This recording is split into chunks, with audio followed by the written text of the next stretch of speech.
والعاقبة للمتقين والصلاة والسلام على سيد الأنبياء والمرسلين وعلى آله وأهل بيته وأصحابه أجمعين خصوصا على سيدنا الغوث العظم शेख अब्दुल कादिर जिलानी अल Hassani अल Husaini al Baghdadi अलैहिस्सलाम बखिदमत अल Ghaus Ibnul Ghaus सय्यिदिना व मौलाना मौला सकलैन मुर्शिद बरहक सय्यिदी व सनदी कुतुबुल औलिया गौसुज ज़मान शज्जद नशीन हज़रत सय्यद शाह यासूफ अली अल कादरी अल हसानी वल हुसैनी अलैहिस्सलाम क़ाल अल्लाहु तआला फ़िल क़ुरआनिल करीम बिस्मिल्लाहिर रहमानिर रहीम इन्नल्लाहा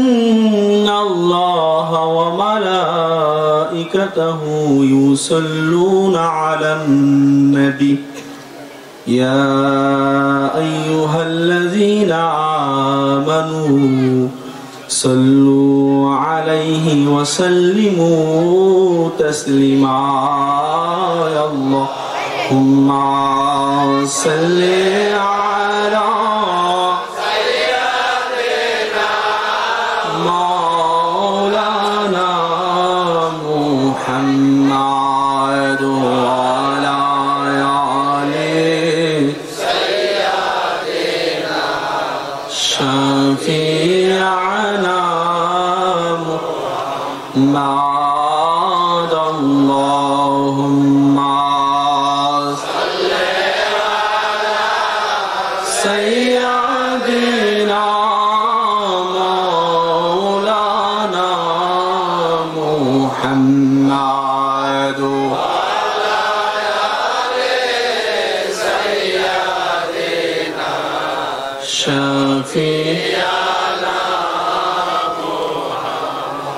সবাই জবান খুলে বলি সালাতুন ইয়া রাসূলুল্লাহ আলাইকুম সালামুন ইয়া হাবিবাল্লাহ আলাইকুম সালাতুন ইয়া রাসূলুল্লাহ আলাইকুম সালামুন ইয়া হাবিবাল্লাহ আলাইকুম नमीदनम से मंजिल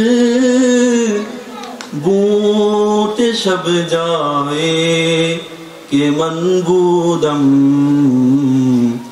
बाहर सो रफ से बिस्मिल बूत शब जाए के मनबूदम सौला दुनिया रसूल अल्लाह अलैकुम सलामुन या हबीब अल्लाह अलैकुम खुदा खुद मीर मजलिस बूत अंदर ला मकान खुजरू मुहम्मद शम्मे माफिल बूत शब जाए के मनबूदम सौला दुनिया रसूल अल्लाह अलैकुम सलामुन या हबीब अल्लाह अलैकुम। अल्हम्दुलिल्लाह समस्त प्रशंसा से महान रब्बे करीमेर दरबारे যে মওলাই করিম আমাদেরকে আজকের পবিত্র আজিমুশ-শান মাহফিলে আসার এবং বসার মতো তৌফিক দান করেছেন। এই জন্য সকলে একবার শুকরিয়া আদায় করে বলে আলহামদুলিল্লাহ। আপনারা জানেন অনেক রাত হয়ে গিয়েছে, আমার পরেও জনাব মাওলানা মোহাম্মদ শহীদুল ইসলাম কাদরী সাহেব আছেন এবং আমার অত্যন্ত প্রিয় জনাব मौलाना লুৎফর রহমান কাদরি সাহেব, যিনি আমার উস্তাদ, যার কাছে আমি 11টা বছর পড়াশোনা করেছি। তারপরে প্রধান বক্তা আছে জনাব মুফতি মাওলানা মোহাম্মদ রকুনউদ্দিন কাদরি সাহেব, ইনি অত্যন্ত প্রিয় একজন উস্তাদ, যার কাছে আমি 11টা বছর সন্তানের মতো মানুষ হয়েছি। তো মওলাই করিম ওনাদের কথা আমাদের সকলকে শোনার মতো তৌফিক দান করুক, সকলে বলেন আমিন। এবং আমার ডান পাশে বসা আছেন, আপনারা সকলেই জানেন, আমার শ্রদ্ধেয় কাকা, আমাদের বংশের গর্ব যিনি জনাব আলহাজ মোস্তফা মুন্সি, আপনারা সকলে ওনার জন্য দোয়া রাখবেন। আল্লাহ রাব্বুল আলামিন যেন আজকের এই পবিত্র মাহফিল থেকে মওলাই করিম যেন আমাদের পূর্বের সকলের গুনাহগুলোকে মাফ করে দেন, সকলে বলেন আমিন। আমি খুব সংক্ষিপ্ত শেষ করব, যেহেতু বড় বড় বক্তা অনেক রয়েছেন। আজকে যিনার পবিত্র মাহফিল এসেছি তিনি কে? সবাই একটু জোরে সোরে বলেন না, তিনি কে? মওলা আলী আলাইহিস সালাম। তো ইনি কোন মওলা? খাইবারের যুদ্ধের সময় আল্লাহ রাসূল সাল্লাল্লাহু আলাইহি সাল্লাম একটু দুর্বল অবস্থায় ছিলেন, ক্লান্ত ভাব। তো উনি কি করলেন? নবী পাক মওলাই কায়নাতের পবিত্র উরু মুবারকের উপরে বিশ্রাম নিলেন, বলুন সুবহানাল্লাহ। কোলের উপরে রাসূলুল্লাহ সাল্লাল্লাহু আলাইহি সাল্লাম মওলা আলীর কোলের উপরে কি করলেন? বিশ্রাম নিলেন। তো বিশ্রাম নিতে নিতে আল্লাহর নবী ঘুমিয়ে পড়লেন। ঘুমিয়ে পড়ার পরে সূর্য যখন আসরের নামাজ অতিক্রম করে মাগরিবের দিকে আসতেছিল, মওলাই কায়নাত আসরের নামাজ আদায় করেননি। তো উনি যখন নবী পাক ওনার এই পবিত্র উরু মুবারকের উপরে শুয়ে রয়েছেন, তো উনি দেখতে পারলেন যে আসরের ওয়াক্ত চলে যাচ্ছে, সূর্য লাল হয়ে যাচ্ছে। তো মওলাই কায়নাত একবার সূর্যের দিকে তাকাচ্ছেন, আবার নবুয়তের নূর সূর্যের দিকে তাকাচ্ছেন। একবার সূর্যের দিকে তাকাচ্ছেন, একবার হাবিবুল্লাহর দিকে তাকাচ্ছেন। মওলা আলী যখন সূর্যের দিকে তাকাচ্ছেন, তখন বিবেক, আকল বলতেছিল, আলী রে, জিন্দেগিতে নামাজ কাদা হয়নি, আজকে নামাজ কাদা হয়ে যাচ্ছে। শরীয়ত বলতেছিল, আলী নামাজ কাদা হয়ে যাচ্ছে। যখন সূর্যের দিকে তাকাচ্ছিলেন, তখন শরীয়ত, আকল, বিবেক বলতেছিল, আলী আসরের রক্ত চলে যাচ্ছে, আলী সূর্য ডুবে যাচ্ছে, আলী নামাজ কাদা হয়ে যাচ্ছে। আর মওলাই কায়নাত যখন হাবিবুল্লাহর চেহারার দিকে তাকাচ্ছিলেন, তখন মওলাই কায়নাতের এশ, মাহাব্বত, ভালোবাসা বলতেছিল, আলী এখন যার ভালোবাসার মধ্যে রয়েছে, যিনি তোমার কোল মুবারকের মধ্যে আছে, আলী আর জীবনে উনি তোমার কোলের মধ্যে নাও থাকতে পারেন, আলী ইনি তোমার কোলের উপরে শুয়ে আছে।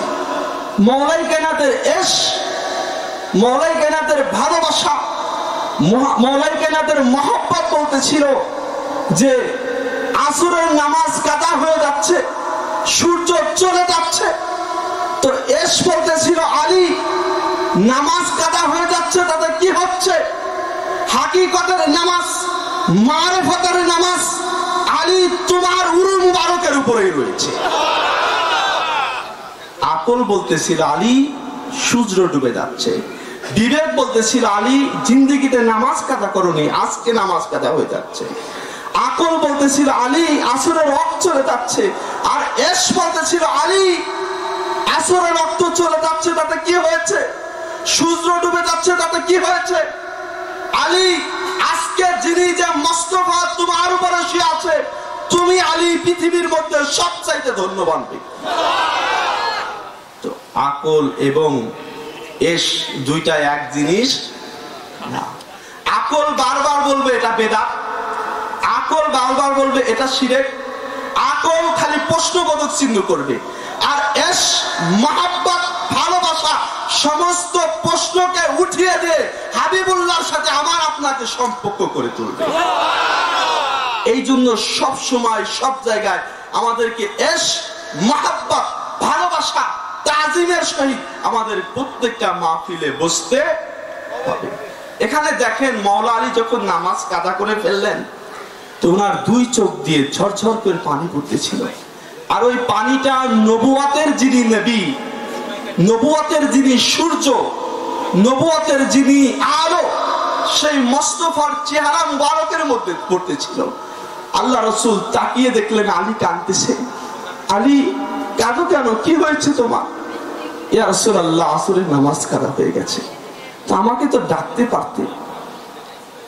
তখন আল্লাহ রাসূল সাল্লাল্লাহু আলাইহি ওয়াসাল্লাম যখন বললেন আমাকে তো ডাকতে পারতে, আলী মোস্তফা তো আমার, আলী বলতেছেন যে আমার জান, আমার আকা, আমার মাওলা যখন আমার এই উরু মুবারকের মধ্যে ছিল, আমি আকাকে পেয়ে নামাজকেও ভুলে গেছি। তো আলী তুমি কি করতে চাও? ইয়া রাসূলুল্লাহ, আমি নামাজ পড়তে চাই। ইয়া রাসূলুল্লাহ, ওয়াক্ত মতো নামাজ পড়তে চাই। দেখুন সূর্য ডুবে গেছে, মাগরিবের ওয়াক্ত হয়েছে। আলী বলতেছে ইয়া রাসূলুল্লাহ, আমি তো ওয়াক্তের সময় নামাজ পড়তে চাই। আমার আল্লাহ রসুলের, আমার রসুল আল্লাহ পাকের কাছে দোয়া করলেন, আল্লাহ আমার আলী তোমার এবং তোমার রসুলের আনুগত্য করার কারণে, বলুন সুবহানাল্লাহ। এইটা একটা ইম্পর্টেন্ট বিষয়, একটু খেয়াল করে শুনবেন। আল্লাহ রসুল বলতেছে আল্লাহ আলী তোমার এবং তোমার হাবিবুল্লাহর আনুগত্য করার কারণে আলীর নামাজ কাদা হয়ে গেছে। ভাই, আলীর কোলে ঘুমালেন কে? রাসূলুল্লাহ। আলীর কোলে বিশ্রাম নিলেন কে? রাসূলুল্লাহ। আলীর কোলে আরাম করলেন কে? রাসূলুল্লাহ। তাহলে এখানে রাসূলুল্লাহ বলতে পারতেন যে আল্লাহ আলী তোমার হাবিবের আনুগত্য করার কারণে নামাজ কাদা হয়ে গেছে। আল্লাহ পাকের কাছে এটা না বলে বলতেছে আল্লাহ আলী তোমার এবং তোমার হাবিবের আনুগত্য করার কারণে নামাজ কাদা হয়ে গেছে। ভাই, এখানে তো আল্লাহ পাক আসলেনই না। আল্লাহর কি ঘুম আছে? মাশাআল্লাহ, আল্লাহ পাক এইগুলো থেকে পাক এবং পবিত্র। আল্লাহর কি আরামের দরকার হয়? ঘুমালেন রসুল, ঘুমালেন হাবিবুল্লাহ, বিশ্রাম নিলেন হাবিবুল্লাহ। আল্লাহ তো ঘুমান নাই, আল্লাহ তো বিশ্রাম নেন নাই, আল্লাহ তো মাওলা আলীর কোলের উপরেও নাই। তাহলে আল্লাহ রসুল বললেন কেন যে আল্লাহ আলী তোমার, মানে আল্লাহর এবং আল্লাহর হাবিবের আনুগত্য করার কারণে? এখান থেকে স্পষ্ট সাবেত হয় পৃথিবীর মধ্যে, রুহে জমিনের মধ্যে নবীর আনুগত্য করা, নবীর ভালোবাসা, নবীর কথা মানা, নবীর পথে চলা, নবী যা বলেছে সেই রাস্তায় চলা, নবীকে মহব্বত করা, নবীকে ভালোবাসা, আল্লাহকে মহব্বত করা। কেন? ভালোবাসা, আরাম ফরমালেন রাসূলুল্লাহ, ঘুমালেন রাসূলুল্লাহ। আর রাসূলুল্লাহ আল্লাহ দরবারে কি বলতেছে? আল্লাহ আলী আপনার এবং আপনার রসুলের আনুগত্য করার কারণে। তার মানে রসুলের আনুগত্য করাটাই আল্লাহর আনুগত্য করা হয়ে যায়, রসুলের গোলামি করাটাই আল্লাহর গোলামি করা হয়ে যায়। তো যখন এই কথা বললেন, সূর্য সঙ্গে সঙ্গে কি হয়ে গেল? মাগরিবের ওয়াক্ত থেকে পিছনে চলে আসরের ওয়াক্তে পরিণত হয়ে গেল। রুহে জমিনের মধ্যে আদম আলাইহিস সালাম সৃষ্টির পর থেকে আর কিয়ামতের আগ পর্যন্ত মাওলা আলী আলাইহিস সালামের জন্য সূর্য যে পশ্চিম দিক থেকে পুনরায় উঠেছে, এটা একমাত্র মাওলা আলীর জন্যই খাস, আর কাহারও জন্যই না। রুহের জমিনের মধ্যে মাওলা আলী যে কাবার মধ্যে জন্মগ্রহণ করেছে, এটা একমাত্র মাওলা আলীর জন্যই খাস। এই জন্য এখান থেকে আমাদের গোলামে আলী হতে হবে, গোলামে রসুল হতে হবে, রসুলের গোলামে মোস্তফা হতে হবে। আর এখান থেকে আমরা যারা গোলামে মোস্তফা হতে পারবো, চেহারা দেখলে বোঝা যাবে কে গোলামে মোস্তফা আর কে দুশমনে রসুল।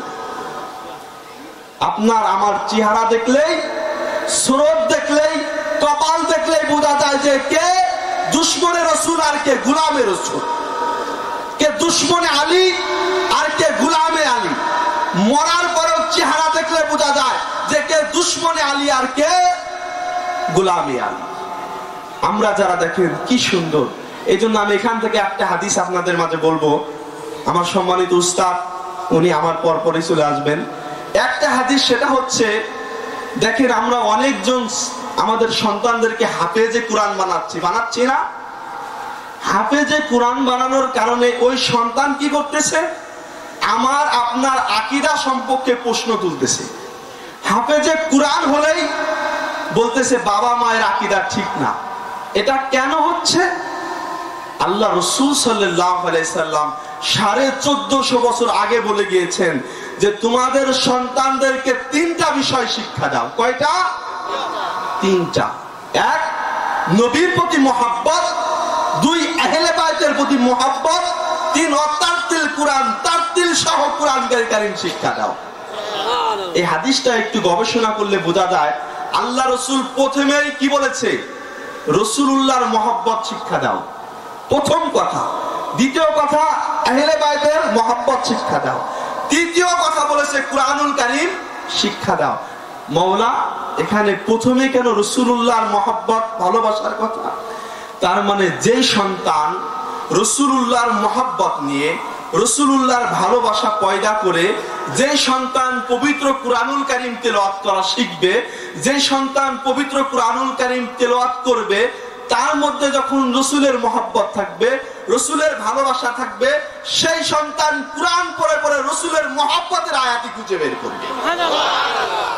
এই জন্য আল্লাহর রাসূল সর্বপ্রথম বলেছেন যে আগে কি করো? আগে হাবিবুল্লাহর ভালোবাসা শিক্ষা দাও। হাবিবুল্লাহর ভালোবাসা যদি ভিতরে থাকে, গোলামের রাসূল যদি ভিতরে থাকে, মহব্বতের রাসূল যদি ভিতরে থাকে, তো ওই সন্তান পবিত্র কুরআনুল কারীম তেলাওয়াত করে অবশ্যই রাসূলুল্লাহর নূর এই আয়াত খুঁজে পাবে। আর যদি সন্তানের মধ্যে হুব্বে রাসূলের ভালোবাসা না থাকে, হুব্বে রাসূলের মহব্বত না থাকে, গোলামের রাসূলের ভালোবাসা, আমরা যদি গোলামের রাসূল না হতে পারি, তাহলে ওই সন্তান অবশ্যই কুরআন পড়ে পড়ে বলবে যে রাসূল তো আমাদের মতোই মানুষ ছিল। দেখেন না, এখন কুরআন পড়লেই বলতেছে রাসূল আমাদের মতো, নাউজুবিল্লাহি মিন যালিক। তার মানে কুরআনুল কারীম শিক্ষা দেওয়ার আগে আমার রাসূল 1450 বছর আগে বলে গিয়েছে, কুরআন শিক্ষা দেওয়ার আগে সন্তানদেরকে আগে হুব্বে রাসূলের ভালোবাসা শিক্ষা দাও, তারপরে হুব্বে আহলে বাইতের ভালোবাসা শিক্ষা দাও। তো আমি একখানা ঘটনা বলে শেষ করব, আপনারা আমার প্রাণপ্রিয় উস্তাদজিকে আনতে পারেন, যেহেতু অনেক রাত হয়ে গিয়েছে। মাপ পাওয়ার রাস্তাটা কি, একটা ঘটনা বলে শেষ করে দেব। কুরআনুল কারীমের সূরা নিসার 64 নম্বর আয়াত, সূরা নিসার 64 নম্বর আয়াতের মধ্যে আল্লাহ পাক বলতেছেন, হে হাবিব, যখন আপনার উম্মতেরা কি করে?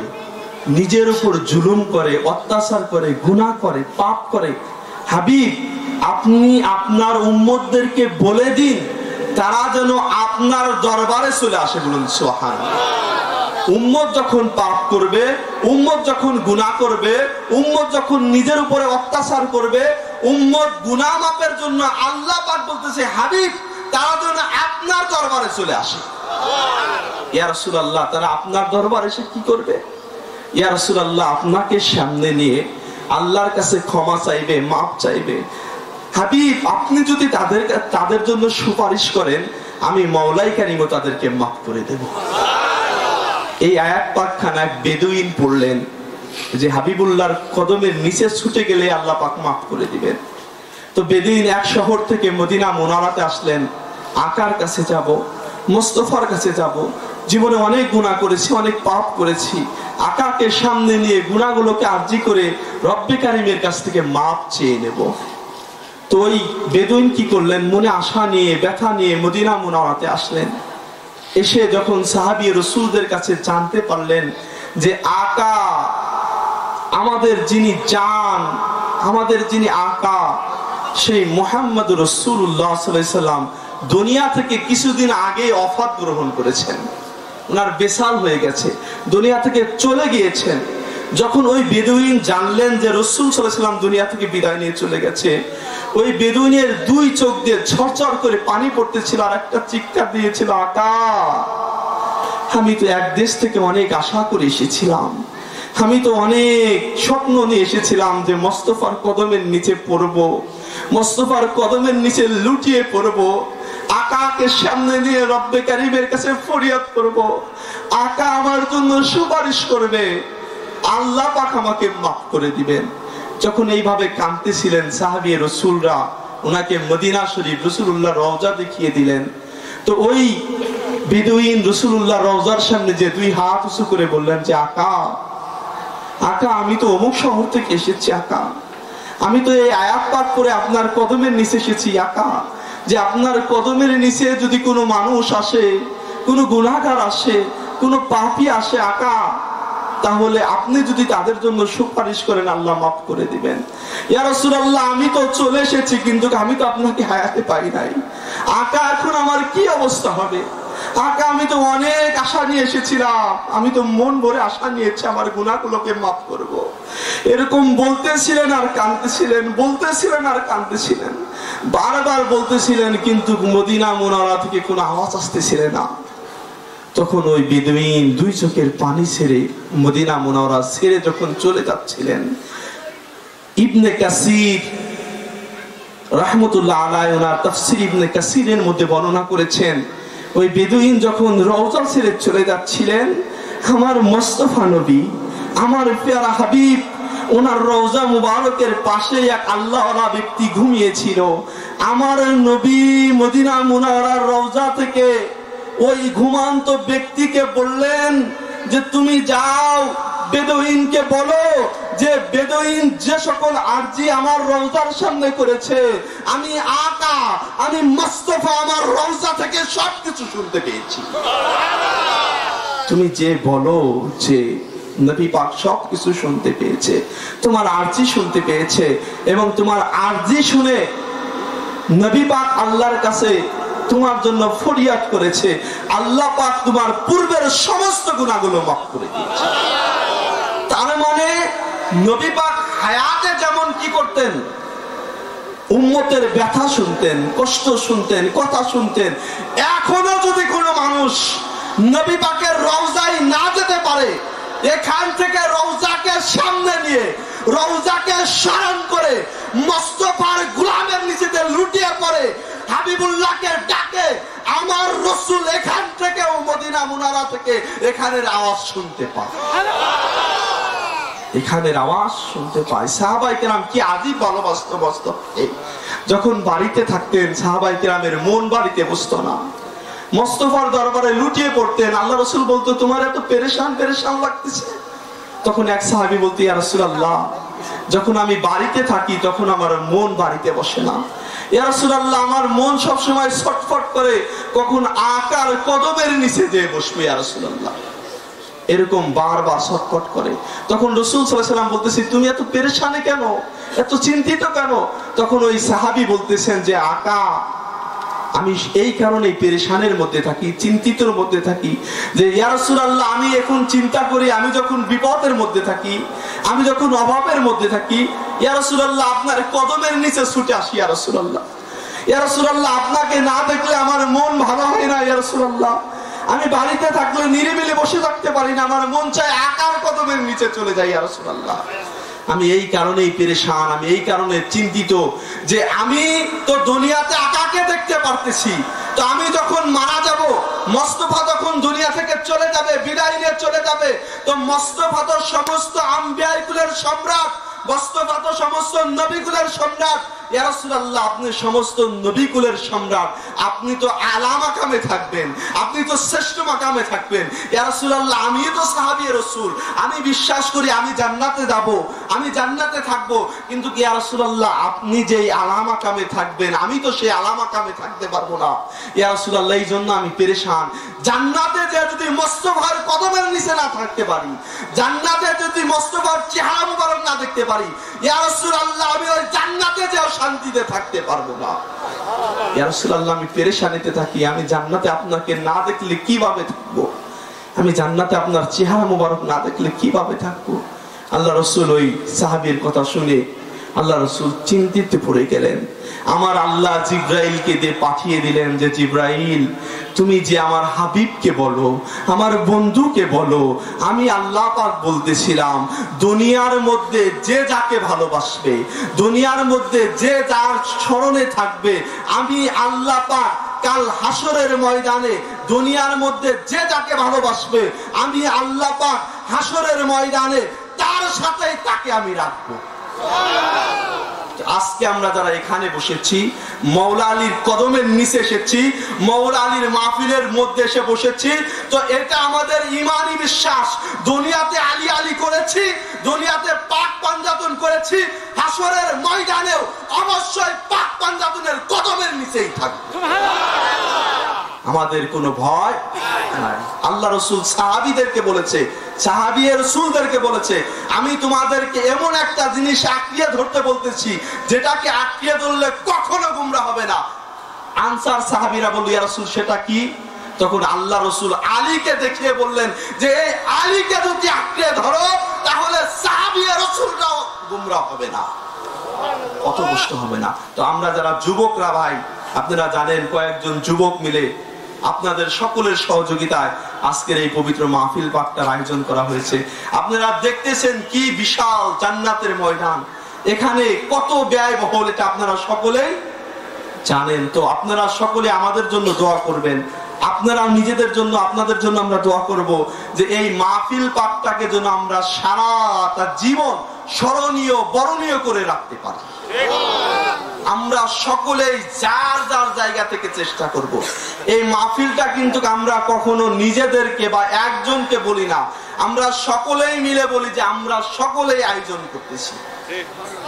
আমরা অনেক জায়গায় মাহফিল প্রোগ্রামে যাই, কিন্তু এত সুন্দর মনোরম পরিবেশ, আদবের জায়গা, ভালোবাসার জায়গা, স্নেহের জায়গা, কি একটা মায়ার জায়গা, এটা একমাত্র আমরা যারা বাইরে যাই এখানে আসলেই বুঝতে পারি। আর একটা জিনিস আপনারা জানেন, সাহেব আলী মোল্লা ভাই বলেছিলেন, আমরা যখন এই মাহফিলটা উদ্বোধন করি তখন কিন্তু আমাদের নদী ভাঙনটা প্রচুর বেড়েছিল, প্রচুর। এখানে বসে যিনি দোয়া করেন তিনি আর কেউ না, মুফতি মাওলানা মোহাম্মদ রুকনউদ্দিন কাদরী সাহেব, যিনি তাসাউফ জগতের একজন অনেক বিখ্যাত আলেম, যিনি একজন মানে বুজুর্গ আলেম যাকে বলা হয়, যার মধ্যে সেজদার নূর আছে, যার মধ্যে তাহাজ্জুদের নূর আছে, যার মধ্যে আমল আছে। আমি নিজেও একদিন হঠাৎ করে তার বাড়িতে গিয়েছি, উস্তাদজিকে ফোন না দিয়ে, যে দেখি যে উস্তাদজি নিচে একটা পাটি বিছিয়ে ওই জায়গা বসে বসে দেওয়ান পাক করতেছিল। উনি আমাকে একটা বইও সেদিন আমাকে বলেছিল যে বেটা এই বইটা কি তোমার কাছে আছে? আমি বলেছিলাম উস্তাদজি নেই। উস্তাদজি বলেছিল এটা তুমি নিয়ে যাও। সেদিন আমাকে একটা বই উনি উপহার দিয়েছিল। তো উনি সব দিক থেকে পরেজগার, হুজুর পাকদের একজন কাছের লোক।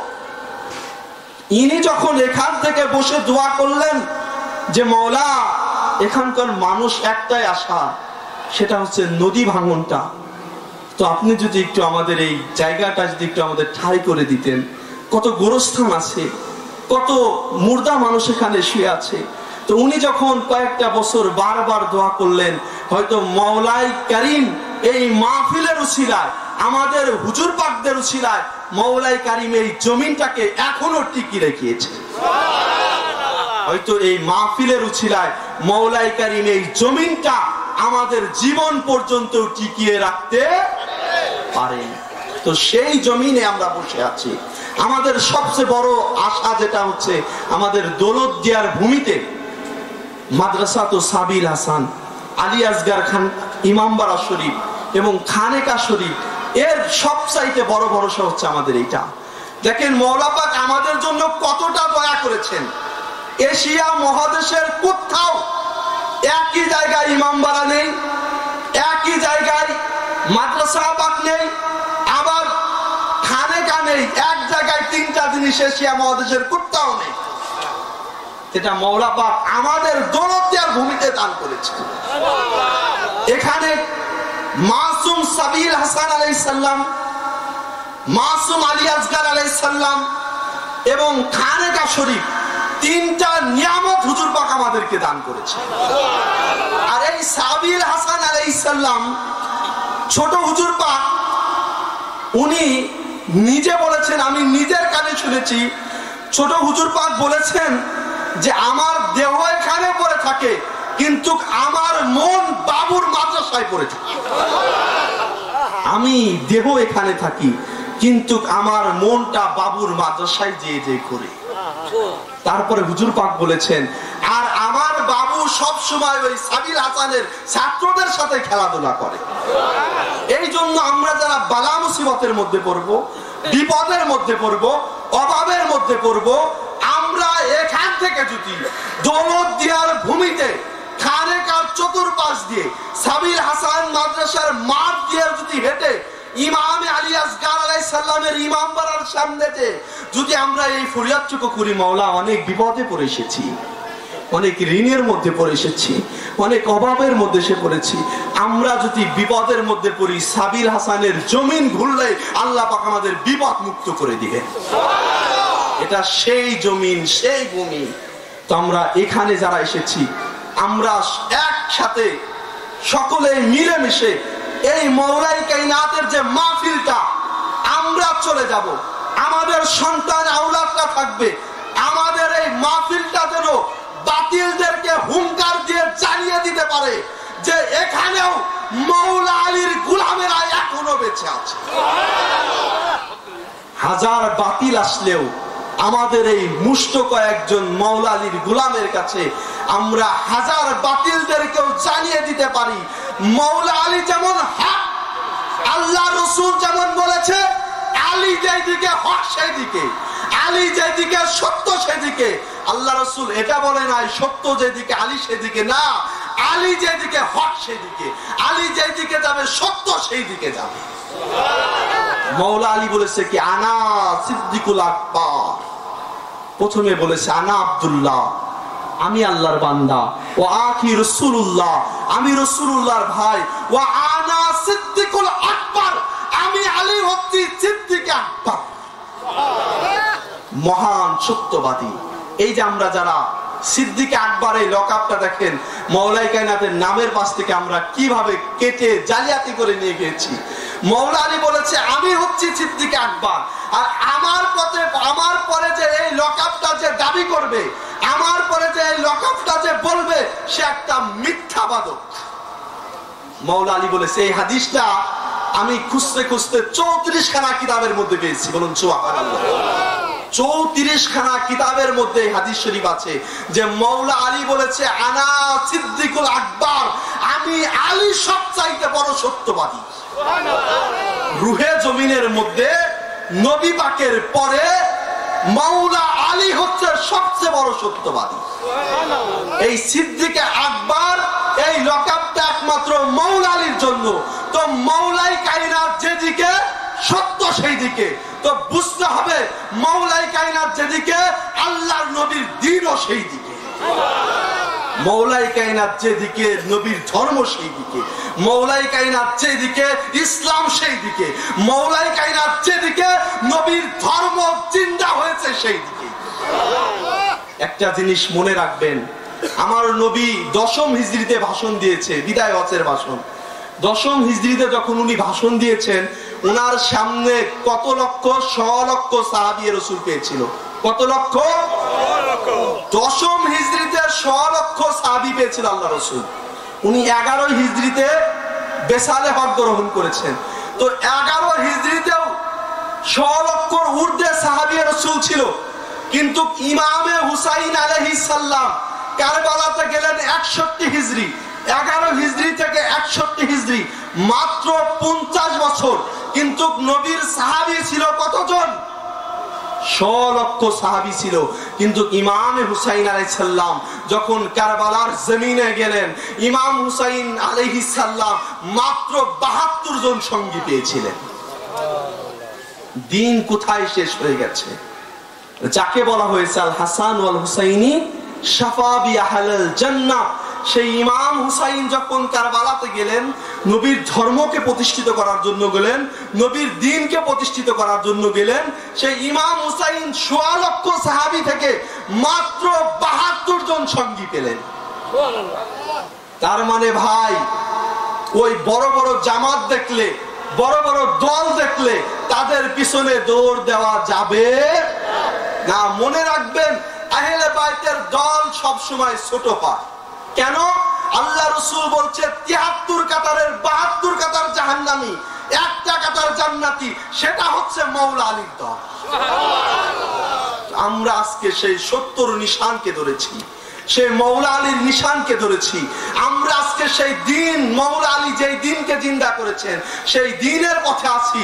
তো আমরা নিশ্চিত কাল হাসরের ময়দানে আমরা দাবি করতে পারবো, ইয়া রাসূলুল্লাহ আপনার আহলে বাইতের কদমের নিচে ছিলাম। এই জন্য আমাদেরকে প্রথমে সন্তানদেরকে আহলে বাইতের শিক্ষা দিতে হবে, নবীর মহব্বত শিক্ষা দিতে হবে, তাজিম শিক্ষা দিতে হবে, ভালোবাসা শিক্ষা দিতে হবে। মনে রাখবেন যে যেখানে মহব্বত নেই, ভালোবাসা নেই, তাজিম নেই, সেখানে কখনো আমার নবীর দ্বীনও থাকতে পারে না। আমার নবী এই দ্বীনকে প্রতিষ্ঠিত করেছেন, আমার নবী এই ধর্মকে প্রতিষ্ঠিত করেছেন, আমার নবী এই দ্বীনকে প্রতিষ্ঠিত করেছেন। ধর্মটা প্রতিষ্ঠিত করেছেন কি দিয়ে? প্রেম দিয়ে, মহব্বত দিয়ে, ভালোবাসা দিয়ে। আপনি বোঝেন নবী যেই যুগে এসেছিল কি ভয়ঙ্কর যুগ ছিল। মানুষ মানুষকে হত্যা করত, মানুষ ছোট্ট শিশু নারীদেরকে জীবন্ত কবর দিত। আমার নবী এসে মানুষকে মহব্বত শিক্ষা দিয়ে, ভালোবাসা শিক্ষা দিয়ে আমার নবী এই দ্বীনকে দুনিয়ার মধ্যে প্রতিষ্ঠিত করেছে।